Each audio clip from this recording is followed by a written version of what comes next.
நம்ம Ashwin sweets and snacks export பண்றதுக்கு 7373041434 மற்றும் www.ashwinsweets.com கான்டாக்ட் பண்ணுங்க.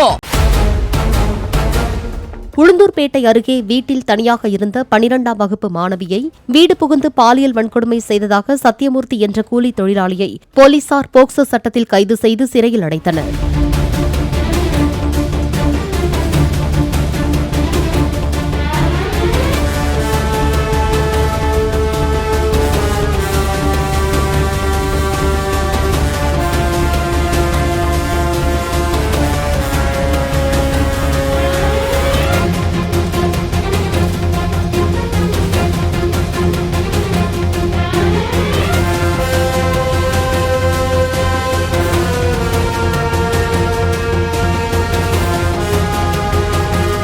நம்ம Ashwin sweets and snacks export பண்றதுக்கு 7373041434 மற்றும் www.ashwinsweets.com கான்டாக்ட் பண்ணுங்க. பிளே ஸ்டோர் மற்றும் ஆப் ஸ்டோரில் இருந்து பாலிமர் செயலியை QR கோடு மூலம் பதிவிறக்கம் செய்யுங்கள். செய்திகளை உடனுக்குடன் பெறுங்கள்.